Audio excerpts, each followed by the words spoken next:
All right. We are live from Lug Mission Church talking about episode 27, Images of the Desert, Rotem and Acacia. He started off talking about there's 4 dominant trees. He didn't say all 4 dominant trees, which I was kind of disappointed because I wanted to hear at least what they were next called. Week. Yeah, I mean, I made the graphic for it, so you'd think I'd just know, but I don't. So he starts off talking about the Rotem bush and how it's nicknamed, I guess, a broom tree. But in the Bible, it's associated with an image of shade. And he said it's associated with people that are ready to die. Like Elijah after Mount Carmel. Right. He lays under the shade of a Rotem bush. Ishmael is also associated with the shade of this tree because that's where he was going to die. But God heard his cry and saved him. So it's just enough shade under this bush. I don't know if you guys got to look at the picture, but I mean, it didn't cast a very long shadow. So I can imagine just kind of chilling underneath it, like better than nothing. Yeah. Man. It's like chilling under a mesquite bush. Yeah. Yeah, I looked it up, man. There was different, I guess, varieties of it. Because there's ones that's a tall tree, not much, kind of like a large bonsai, or it's a bush. So I'm assuming in Israel it's a bush. I'm assuming in the desert. Just enough. Just enough. But I was thinking on the way over here how I have been in the hot sun before in good old flat Lubbock, Texas, and it seems like it's about 20 degrees difference in the shade. It is, It's yeah.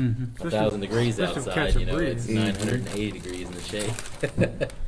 So shade can make a huge difference if you're in the desert. And lay on a hill to get into the shade. Yeah, that does not look comfortable. All those rocks sitting there. Mark's Rotem bushes are definitely mesquites. Yeah. That's the only shade that you had out in the desert. But he was talking about how this bush is just enough, and we've had kind of a theme of just enough for a while. Just enough for the Israelites wandering through the desert. Just enough water, just enough food. Last week we were talking about sheep and goats having just enough grass, just enough water to make it to the next stop. And there isn't like a forest of these Rotem bushes in the desert. It's just single bushes sporadically sprinkled throughout the desert. But if you're in the heat, it is a gift. That shade, even no matter how small or how big it is, it's a gift of shade in the desert. And he went through some scriptures. Started up in Judges 9:15.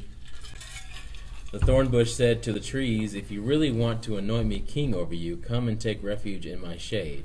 But if not, then let fire come out of the thorn bush and consume the cedars of Lebanon." Wow. And he was talking about how shade isn't really something that we contemplate a whole lot in America. We're just like, yeah, I live in my air-conditioned home. Right. I don't really need any shade. The last time I thought about shade was when I was delivering stuff on a truck and it was 100 degrees outside. Wow. Yeah.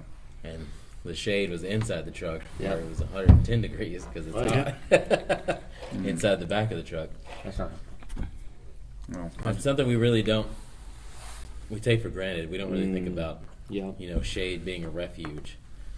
And he starts talking about, or he went on to Psalm 80,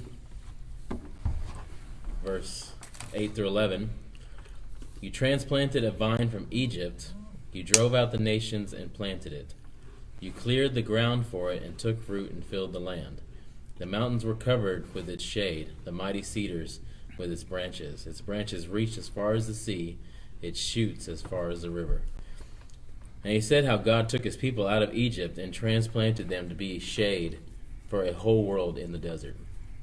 Which makes me think that, the Israelites are a refuge for the world, We were talking about shepherds last week leading the flock, and usually they have a patriarch or person watching over the shepherd. So someone's protecting the shepherd, and the shepherd's protecting the flock. And David was a shepherd, Moses was a shepherd, protecting God's people. And so now we think about Israel being protectors of the world. He goes on to Psalm 121:5. The Lord watches over you. The Lord is your shade at your right hand. I like how he talked about, like, reach out your right hand as far as you can, and God is never Beyond that. too far away from your reach. Right. You know, it's like Mark was Yeah, talking about yeah. Nancy being within reach of him when she was younger. And I was telling Jessica that, and she's like, "Oh yeah, that's a good idea." Well, I think it was a little different circumstance. But Yeah, but you know, you don't like when Maggie's running around here on Sunday. Get over here. Yeah. Sit still for a minute. Jeez. So God is never farther than our right hand can reach, and He is always our shade. But it's not the. He said it's not the shade of a mighty oak tree, but of this rotem bush, just enough. And I was talking to somebody through text today and telling them how, you know, God gives us just enough. This person was having a hard day, and I was telling him, you know, that God is just enough shade for you to make it to the next part. So just Right. hold on, You sit in know- the shade for a little bit until you feel better. You know, like from last week, it was talking about shepherds in the desert. You know, how going in the desert, you know, you have just enough. And in that picture of the first tree, I'm looking at the first picture and I'm going, I don't see a tree. All I see is a desert. And then later, the next, you know, it's a little closer up, and you can see by this big boulder, or maybe it's a small boulder, there's this tiny stick growing up out of, you know, for those of you who haven't been and saw the pictures, the picture says 1,000 words. And I go, how is that producing any shade? Yeah. You know, but if you're in the desert and it's 120 or whatever, Yeah. you'll take anything you can get, and Yeah. it's, you know, but I love the over resounding theme that whatever it is, it's just enough. Yeah, I was thinking today, that's difficult. I don't like that. I don't like just enough. Yeah. You No. know, I want more than plenty. I want a land flowing with milk and honey. Yeah, yeah. Right. I don't want just enough. And I want shade. lots and extra lots. Yeah. You know. I Yeah. want biggie. I want a was it biggie sized or whatever? Yeah. Water Yeah. size. Just Super enough. size. I guess Super yeah. size. The little small fries is just enough fries when you're eating your. Yeah. Yeah. Yeah. It's tough to think about that, but and it made me think about how what we want here is not what He has for us, really. But we want, like, I want a lot here. But He's like, no. You have me here. And this is, you just, it's hard. It's not something I want, oh, yes, just enough. I love it. You know? I was thinking about that a lot today. I was like, oof, it's hard. I think it goes very much against our American way of Yes. thinking. Yeah. Where if we Absolutely. were in Somalia, this would make great sense because Yes. enough is enough for them, Yeah. Yeah. or So true. some other starving place. But for us, it's never enough, and that's one of our challenges Yep. of being able to trust God. Right. Is because it's never enough. Yeah. Whatever we want more. And I think that's one of the things that hit me was as I look at my relationship with God, is God enough? Is God enough? Or am I trying to find shade somewhere else? Yeah. You know, if I'm trying to find satisfaction or protection or whatever, relief, whatever. Because when you're under a lot of temptation, God isn't enough. Because you start thinking, now I could have this, or I could do that, or whatever, and that's a big challenge. That, to me, that was the point of the whole thing, was trying to get past my American view. Yeah. Because shade doesn't mean anything to me. Right. I don't worry about shade. I never think about shade. I go from my air-conditioned house to my air-conditioned car to my air-conditioned office. and complain of about the 25 steps I have to take in between. Yeah. Yeah. Because it's hot or it's windy or whatever, we live such a pampered life. James. Yep. So I think one of the challenges here is, can you see this life as the desert? And where you're going is going to be better. Yeah. Right. That here, this is desert. In our world of abundance and all this overabundance that we have, crazy stuff. Like I'm driving my truck and I'm looking at other trucks thinking, ooh, that's a nice truck. Oh Yeah. yeah. Well, you're in a nice truck. Yeah. Yeah. Why are you looking at the other truck over there and like, I wish I had that truck? Yeah. And it's because that's the way we are. It's That's right. whatever we have, Mm-hmm. we're already dissatisfied with, and we want something else. Yep. Spoiled. So I feel like that's a big challenge in getting in and wrestling with God on what I want, what I feel, and what I think. And then he gets on to and something a little bit later that I think is important to us. But that, to me, that sets us up for, is God enough, Yeah. or am I looking for something else? I hadn't thought about it, but when we were hiking at Big Bend, we would stop in the shade. Oh yeah. Every once in a while, there wasn't a lot of it. I mean, there were trees, but not a lot. So we'd come to one, we'd stop. And it's something about being there for 5 minutes with a little water. A little refreshment. Yeah, it was weird. You weren't there for an hour. You were just Yeah. there for a few minutes, and then you just kept going. And Stop to help. the next one. I imagine that time's 40 years. I'm sure it was way hotter. Up there it wasn't 365 that hot. days We're like a in year. the 50s or 60s. Yeah. I'm sure they were. Yeah. Well, it's like when we go to the park on a hot summer day and have service out there, where do we go? Straight for the trees. Bring home. Because the direct heat. Yeah. Yeah. Just what happens to you when That's you're right. direct. Direct heat. Yeah, speaking of shade, you needed some. I did not find any Rotem bushes on the 4-wheeler trail. Then he goes on to Song of Solomon, chapter 2, verse 3. Like an apple tree among the trees of the forest is my beloved among the young men. I delight to sit in his shade, and his fruit is sweet to my taste. And I was thinking about how I would assume every person has some sort of desire for, the shade of their love.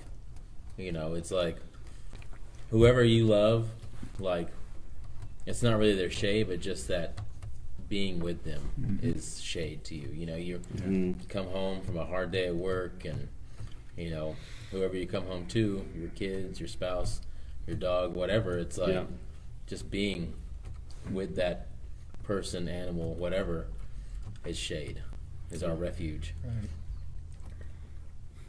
Yeah, it's definitely refreshing. And I think about my wife recently, just dealing with some of my anger issues, and I felt like she had a lot more grace than I would have if she was angry as much as I was. So she was definitely a shade and a refuge for me during that time. Isaiah 4:6, it will be a shelter and shade from the heat of the day, and a refuge and hiding place from the storm and rain. And it's basically just a shelter from the storm. Isaiah 25:4, you have been a refuge for the poor, a refuge for the needy in their distress, a shelter from the storm, a shade from the heat. For the breath of the ruthless is like a storm driving against a wall. Wow. Isaiah 25:4, who go down to Egypt without consulting me, who look for help to Pharaoh's protection, to Egypt's shade for refuge. But Pharaoh's protection will be your shame. Egypt's shade will bring you disgrace. And that's when I asked myself, I think he asked it on the podcast too, where do you find your shade? I find my shade in the wrong places sometimes. And then I end up getting burned worse than if I just stayed in the sun. So I think, I'm sure everyone can relate to that, just finding shade in the wrong places. Yeah. I definitely have. Isaiah 32, verse 1 and 2, see, a king will reign in righteousness, and rulers will rule with justice. Like that one. Each one will be like a shelter from the wind, and a refuge from the storm, like streams of water in the desert and the shadow of a great rock in a thirsty land. So, of course, he talked about, the king is a shade and a refuge and a shelter. What about us? I can't help but think, am I a shade or a refuge for anybody in my life? Yeah, that was this other thing that I felt very significant about the thing. We talked so much about how Jesus fulfilled prophecy. But what about us? Do we fulfill the prophecy that was said about us? Right. Because the rulers in this thing would be us. And we want to go tell everybody Jesus is the fulfillment of prophecy, but are we the fulfillment of prophecy? Right. Are we providing shade? Are we the ones that the weak and our refuge, or whatever that thing is, that people, when they're looking for something, they would think about us. That's very challenging. Yeah. I don't know if you guys listened to there's a sermon he mentions in this, and I think it's linked there, or if it's not, you can go find it. It was in the show notes, I'm sure. Yeah. I listened to I don't know when I first listened to this, I listened to that sermon. He goes into depth about that, and he talks about how this talks about the rocks and the shade of the rocks, and then he compares it to the shadow of Peter falling on people. And he got a little goosebump whenever he and then he talks about he's just going off about it. It's really good. But I kind of think what happens is that because we go to other things for shade which aren't shade, Right. they're, like you said, they cause maybe not more problems, but they're not shade. Because we don't feel like we have shade, it's hard to be shade. Right. Yeah.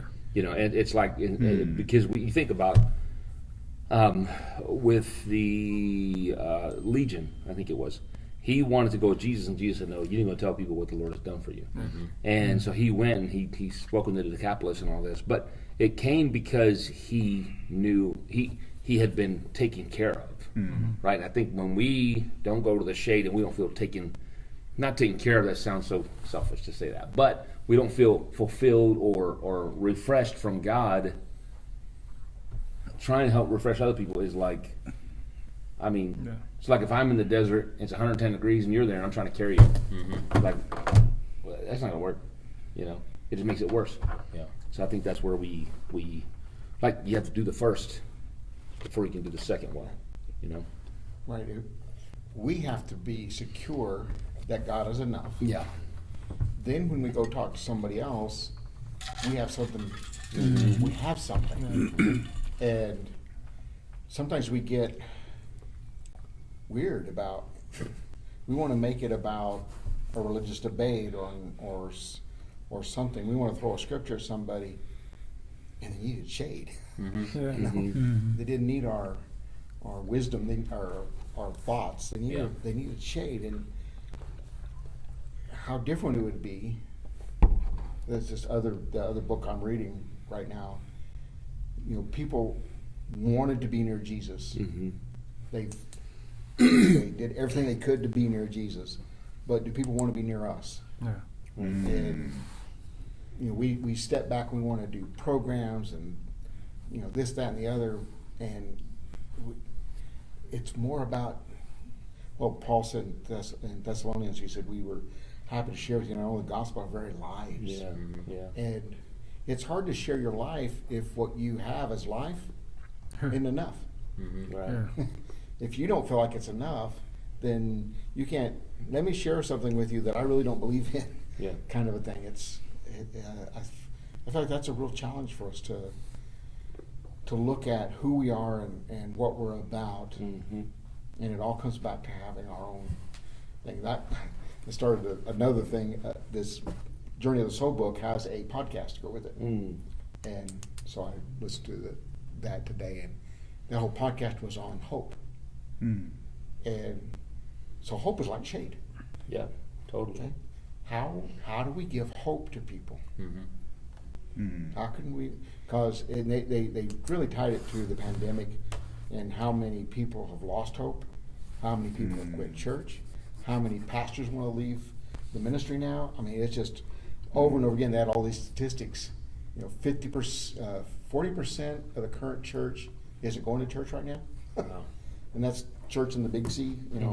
all churches everywhere. And they said they were talking to one guy who was a pastor of a church of 4,000. He says, so how many people are in your church? He goes, I have no idea. Maybe 1,000. Because that's what the pandemic has done. It's just decimated us. And they use the word, we go through periods of desolation. Thought of desolation of smog. Yeah. We go through desolation. And what that does to us. And so people are grieving, people are hurting, people have all these things going on, and we have to be the ones to offer hope.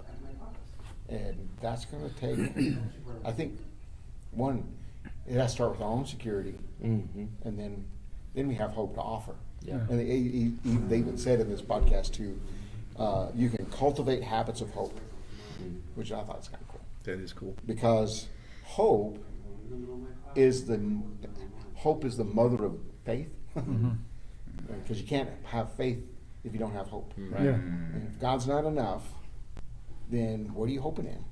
Right.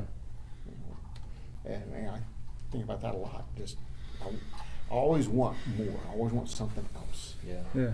And we had this big marriage fight one time where my wife said, am I enough for you? And, of course, the answer is, well, of course you are. But then why are we having this fight? Why are we having this fight? If I'm enough, why? You keep wanting more, which says I'm not enough. Yeah. And so that makes you have to step back and go, so did God give me enough? I mean, there's just so much there that just puts my head in a spin. Yeah. Try to think about all the implications of what that means. Yeah, I was thinking about how each one of us should be just enough shade for a person on the way to Jesus. It's like we are these bushes in people's lives in their desert to help them get refreshed till they get to the next person, till they get to the next person, till they get to Jesus. Then when Jesus, they become the shade for somebody else. That's what I was thinking about when I was thinking about that. I thought that was interesting. And then he goes on to the acacia, and it's known as the gift of the desert. And he explained how they grow in pools of water left over from the rushing waters from storms. But he was saying how they're strong wood, they burn hotter for longer, and they produce sap that can be used for building materials or medicinally. And then he said they produce these little pods that if you boil a kilo of them, they can feed a camel for up to a week. So there's a lot going on with this acacia tree. Yeah. And he said they can lie dormant for 7 to 10 years in between rains. And I immediately thought sometimes I can feel that way. That I can be dormant for 7 to 10 years before some water comes and brings it back to life. And then I become shade for somebody again, so I was... But that's an important thing, because when we're in the periods of desolation, and it is a dry season, and we're barely hanging on, that's enough for God. And we feel so horrible. Yeah. If we hang on, it's going to rain again. But do we have that faith that I'm going to make it through this hard time? I'm going to make it through this dry spell. I'm going to make it through this desert. And it might be 10 years before I see fruit. But if I see fruit, 10 years is not too long to wait. Yeah. That's again one of those things that we're such a hurry for more, even fruit. Yeah. We want more. We got to be the biggest, fastest, whatever. We always want more, and we're not content to let God work in His time, because we always got to hurry it up.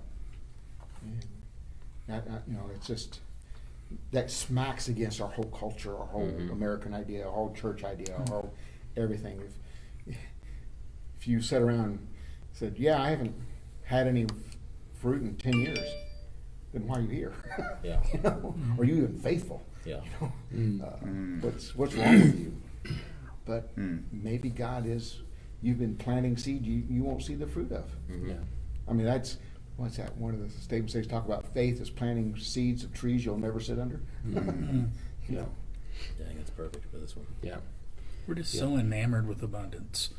I mean, pick your subject. We've hit 2 or 3 just in the last few minutes, and to the point to where there's something wrong if there's not abundance. There's something spiritually wrong if you're not, if you don't have it all together, if you don't have an abundance. So, you know, whatever that may be. If you struggle, I know there's something wrong if you struggle, but if you struggle, there's something wrong with you.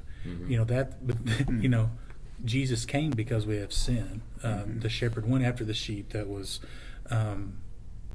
when we're It's gone astray. exactly when things aren't all together. That's when God works. And I guess what's got me the last few weeks with the idea of desert, and even in the intro to today's podcast, he mentioned the culture of fast food and the culture of empire back to back in his statement.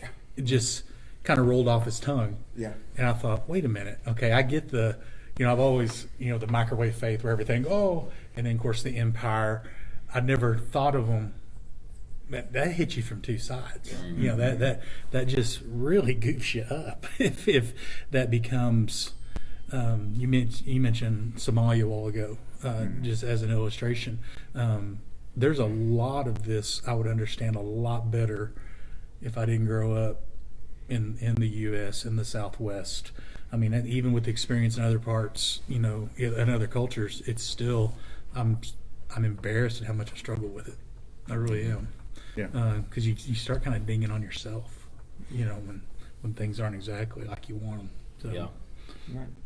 It's like if the Lord isn't adding to our number daily, what's wrong with us? Exactly. Yeah. Exactly. There's got to be something wrong with us. We're all in sin. Well, it just reminds me Steeped in of sin from birth. what Jesus said was how hard it is for a rich man to enter the kingdom of God.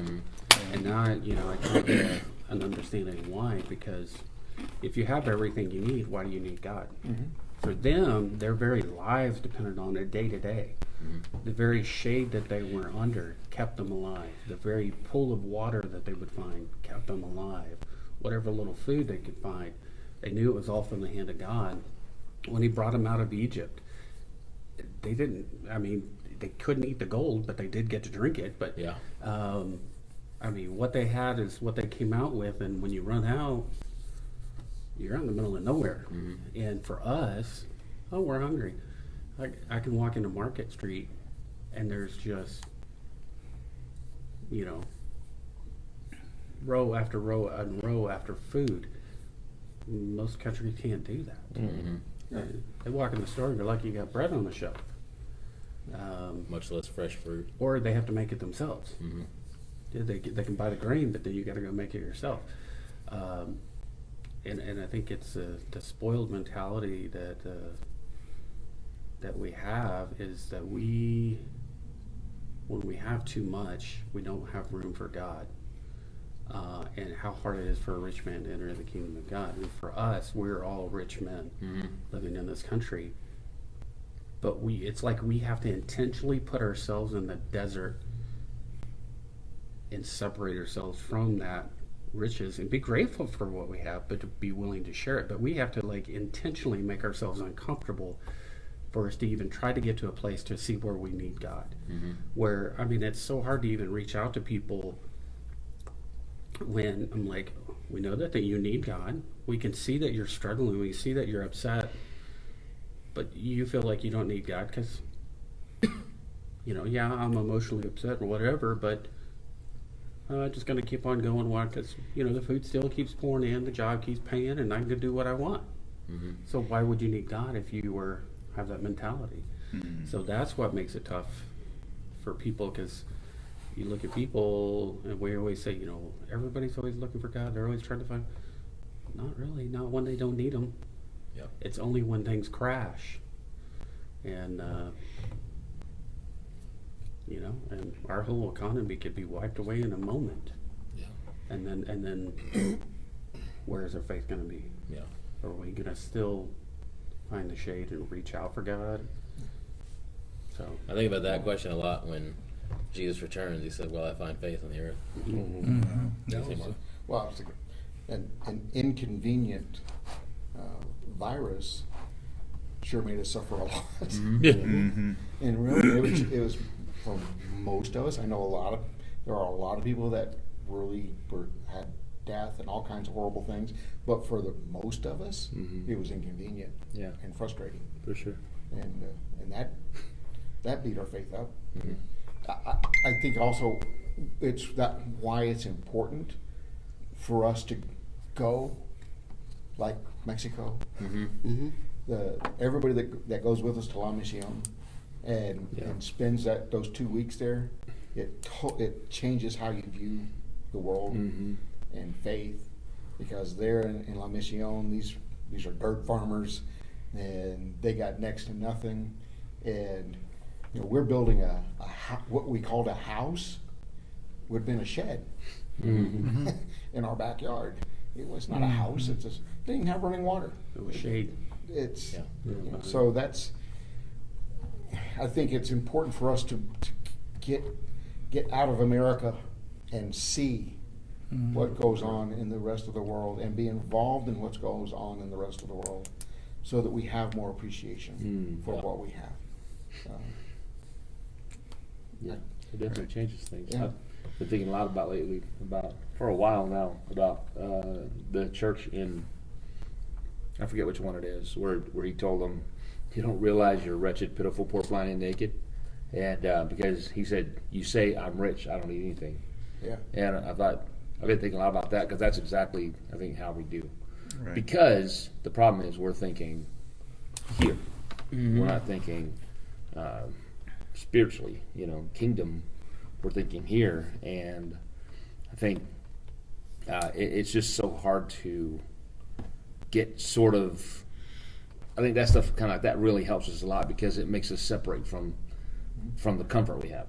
Even though we may feel like it's not comfortable, it's super comfortable, honestly. And you guys ever seen that video where that little kid, there's an army military guy, and he's telling this little 8-year-old kid, he goes, "You want me to be your daddy?" For the next, he's yelling at him, "You want me to be your daddy? You want me to just tell you what to do?" And the kid's like, "Yes, sir. Yes, sir." He goes, "You want me to be your daddy?" He's like, "Yes, sir." He goes, "Why?" He goes, "I have no daddy, sir." Everybody cried. The army guy cried. I mean, it was like they had to, but it just made me think. People just want to be loved. Yeah. That's it.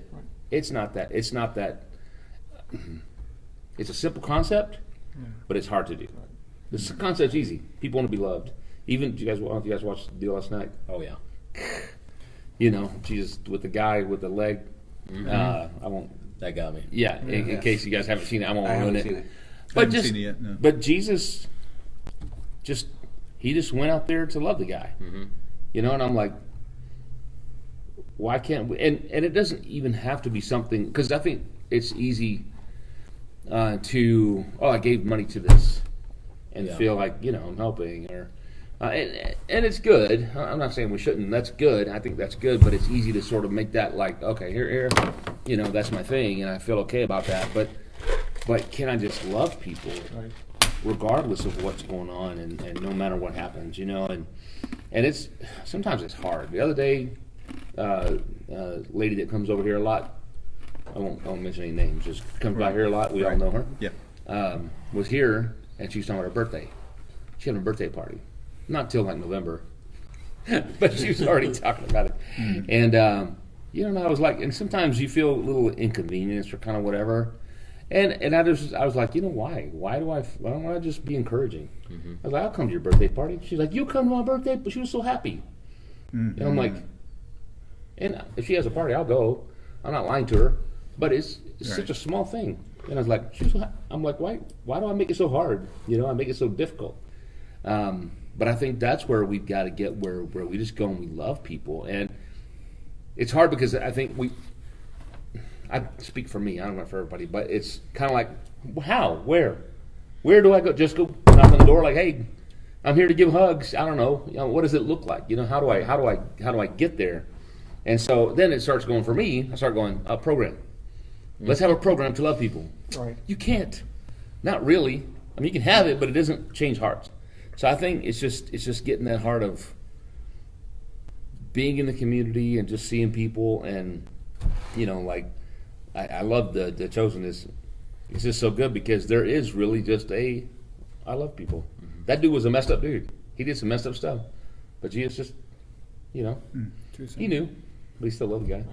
And I think that's where the being the shade. It doesn't have to be I did a big thing, because I don't know how to do that. I don't know what that looks like, sometimes just the little things, There's a brother in Hawaii that texts me every day. We don't have to go to Mexico. Yeah. Yeah. You can go to Petersburg Mm-hmm. Yeah. and see a whole different world Yep. of people we don't have. Yep. One of the frustrating things about going out there is cell phones don't work. Yeah. And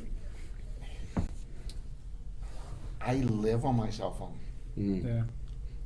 And I'm there for 10 minutes and I'm already The frustrated. desert. Because For your cell phone. It is a cell phone desert. There's no cell phone. Cell phone doesn't work. There's nowhere to eat. Yeah. There's nothing there. And you just think about how often do I come home and go, what are we going to eat? Well, I don't feel like cooking. Well, let's go somewhere. Yeah. And we just go. Yeah. Right. Yeah. If I lived in Petersburg, I wouldn't have that option. There is a convenience Yeah. store. Gas Well, station. you can only eat so many. Fried Also burritos. Also burrito. One of those hot dogs been rolling around those, All day. heat rollers for I But don't know how I many mean- weeks. I think those things help us to appreciate Sure. our abundance so that we can be secure in God, and then we can love people.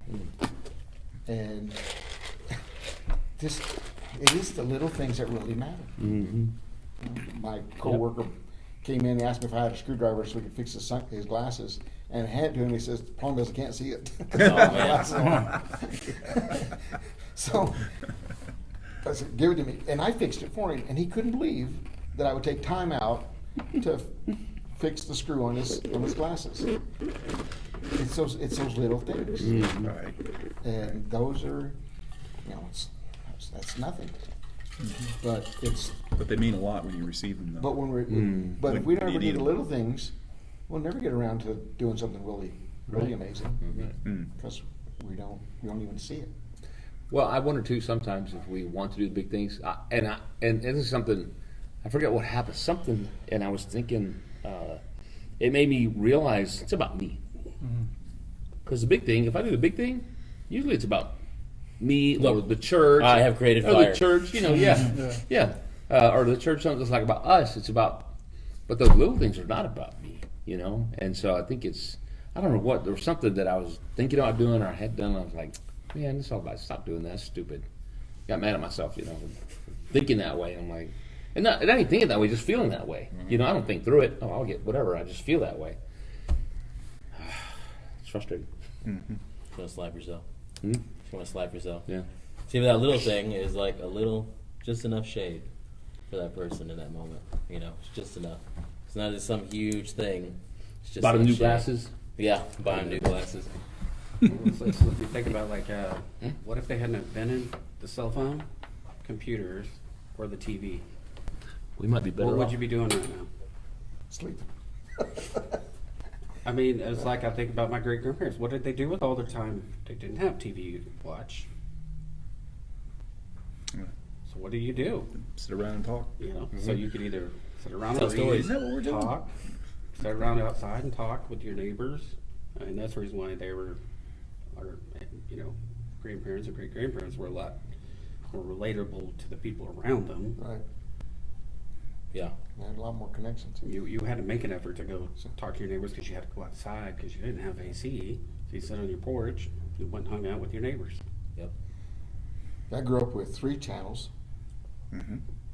and now I don't even know how many channels I have. You don't even know what to watch. You have so many channels. Yeah. Well, it doesn't matter. There's nothing on anyway. Yeah. I sit there and That's amazing. I sit there and scan through everything. I got all these options, and there's not a thing I want to watch. Yeah. That's the reason why I got sick of it. It's like I I have is internet now. I'll watch some Netflix. The majority of the things I watch is probably YouTube's, and then I listen to podcasts. I read a lot more, and then I'm cleaning house constantly. That's my free time. Or besides metal detecting, I guess you could say. Yeah. Yeah. I think the challenge is for us to appreciate the shade that God gives us. He is enough, and that should be a prayer. I'm really thinking a lot about how we pray and learning more about that. I'm excited about the Ninja Tree. Oh yeah. I think it's going to be a turning point for the church. I'm working already on things I want to do with it. But so often prayer is our shopping list for God. Here's all the things I want you to do, God, for me, or for my friend, or for whatever. But it's all about me telling God what to do. Yeah. Rather than sitting back and resting in God and saying, "You're enough. You're enough." That's. Do I even feel that? Do I believe that? That's an interesting prayer. I keep coming back to Elijah when he met the widow, and he was going to her, and she was going to be shade for him, but he ended up being shade for her. Right. She only had enough food for her and her son. Yeah. And then they were going to die after that. But then because he was there seeking shade and refuge, they had food every day. Her son died, he brought her back to life. Yeah. Like, the flour didn't run out, the oil. Yeah. Just, but then I was talking to somebody earlier today, and we're talking about Elijah being up on the mountain after he fled Mount Carmel, his incident, and he was afraid that everybody's coming after him to kill him. He was with God on that mountain for one little moment. And then it said after that he ran on for 40 days. I was like, could you imagine being that full of God that you can run for 40 days until you get to the next moment with God? Like, sometimes it's like Sunday and enough. I make it to Monday and I'm like already out. I'm out of shade. Right. Where's my refuge? Yeah. But that does challenge me. That kind of it challenges me because I think it's like we've got to go and be with God and get with God and have the time with the regular time. It's you ever heard that story with that old lady and that old man in the truck, and she said, "Remember when we used to sit by each other and whatever?" He's like, "I never moved." Right. Yeah. And I think He that's was how in the God driver's is. seat. God's like, I haven't moved, because I think there's times, and a lot of times Sharon, it's my perspective because I see it in my life, is that I think, oh man, I wish I was closer to God, and I think He's not like, get away from me, you heathen, you're whatever. But all you guys watched the deal as the Chosen last night? No. Okay. No spoilers. Go ahead. I want to see it. Okay, It'll be but amazing. there's a little part in there, and it has nothing to do really with the whole thing, but he says a prayer. Jesus says a prayer. They say a prayer. They say, "Blessed are you, I know how it ends. O Lord our God, King of the universe," something like that. They say this little prayer. I've been reading a book that says that exact prayer, and I was like, well, I've been reading about that prayer. Yeah.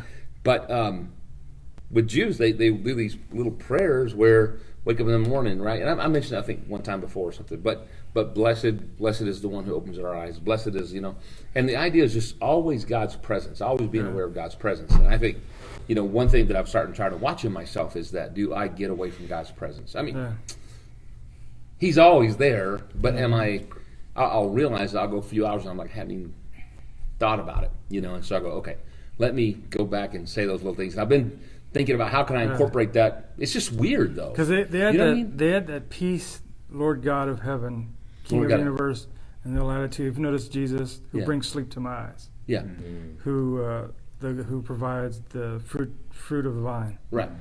All begins with that. It all starts with that So part. in contemplative prayer, what I've been doing is adding that little part, God of the universe, to and it's really good. my other prayers throughout the day. And it's just all remembering that He's simple, around.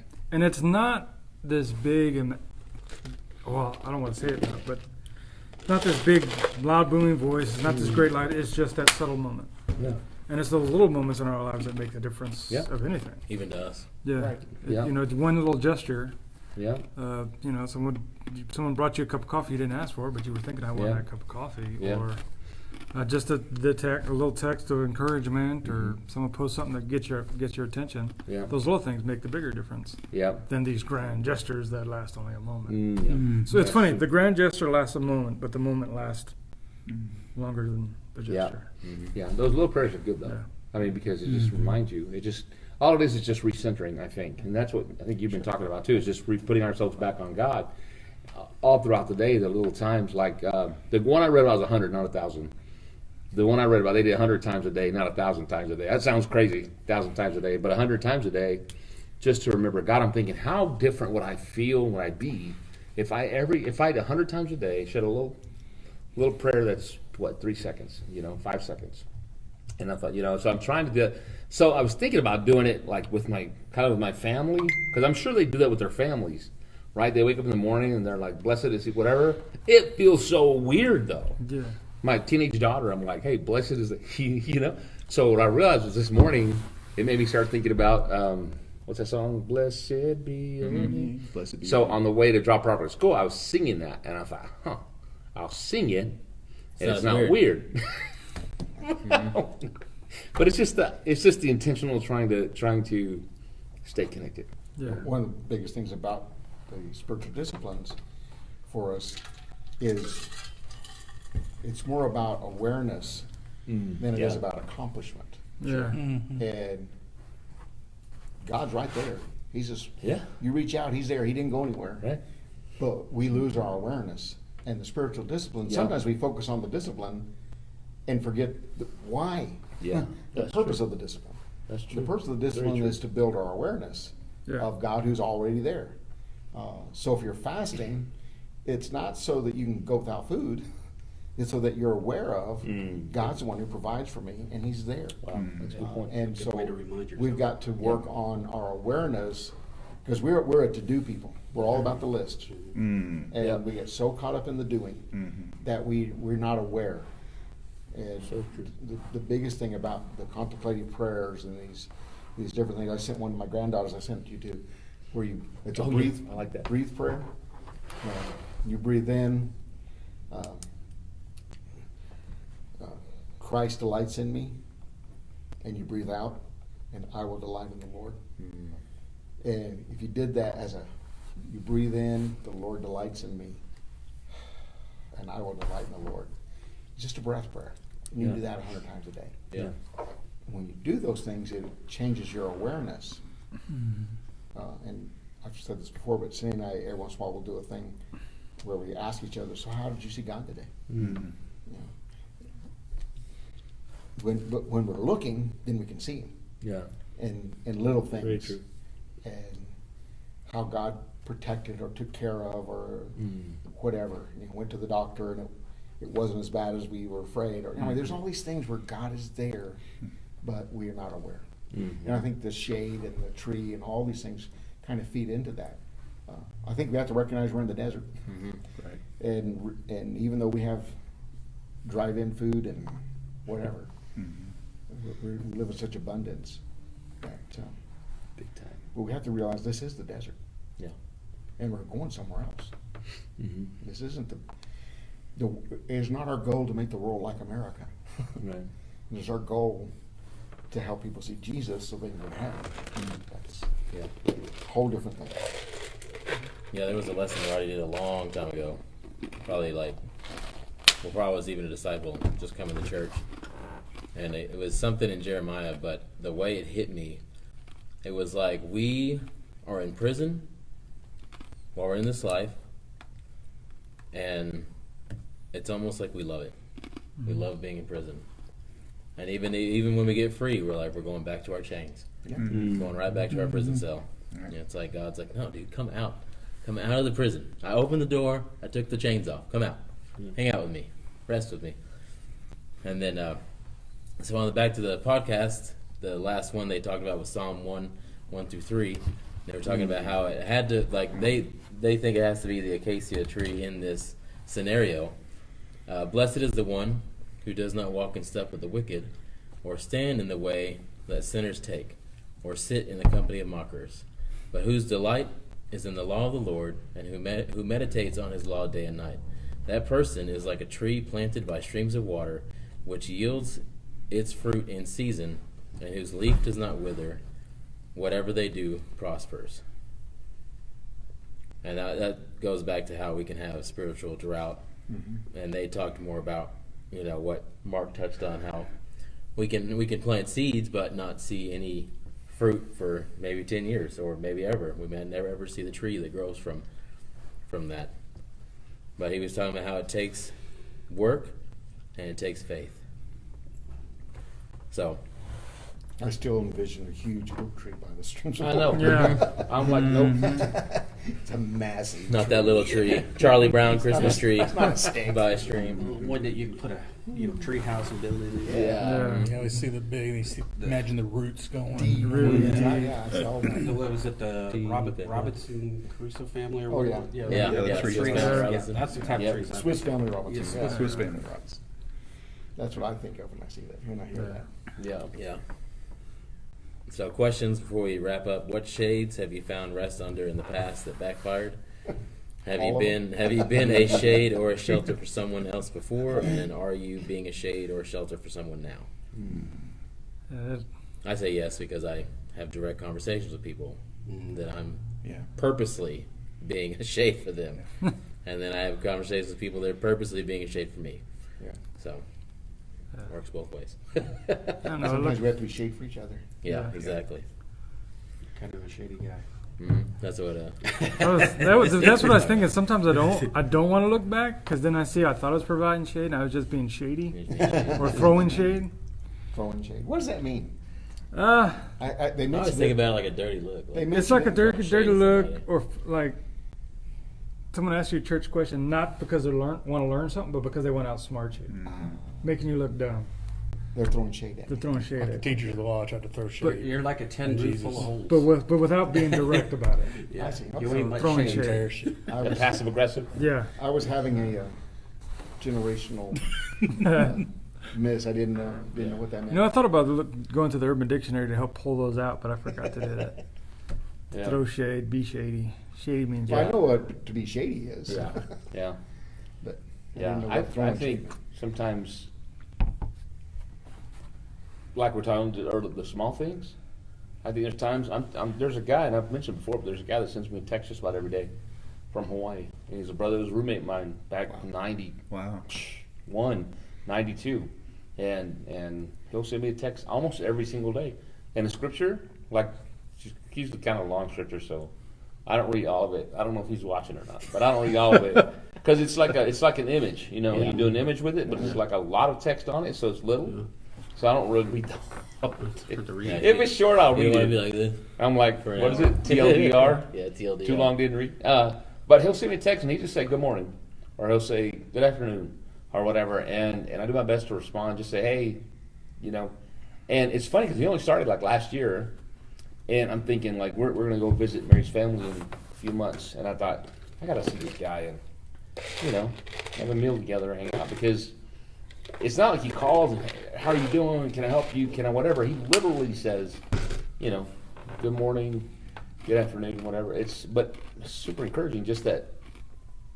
Just enough. Just that little thing, Mm-hmm. So I think it's I think in order to be aware of the presence of God, you have to be present yourself.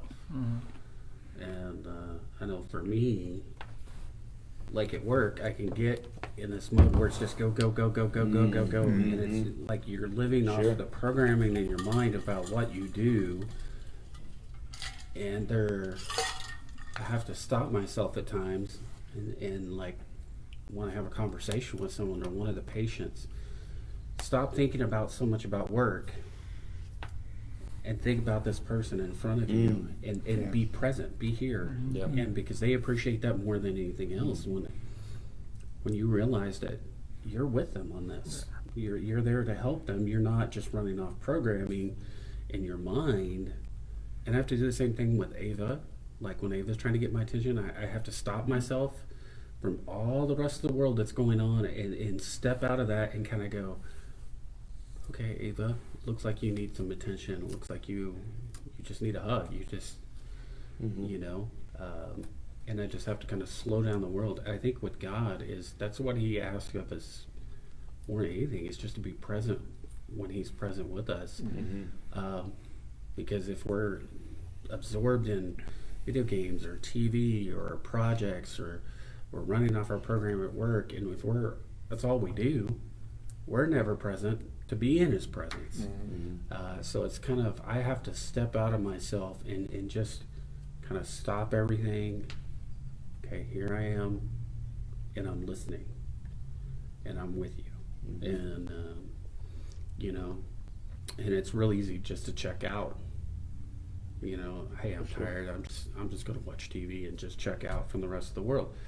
Well, if I went to your house and you invited me over, and I just went and sat on the couch and played on my cell phone the whole time, did we spend any time? Do you feel like we I was spent? going to say it. I said in case they're listening. Yeah. Do you feel like we spent any time together if I were to do that? Oh no, I would be like, You would be insulted. what's going on? Generation. Yeah. Really came over her and Wi-Fi. that's the thing is there's a time and a place for everything, and if I'm not present, then neither one of us got anything out of it. Right.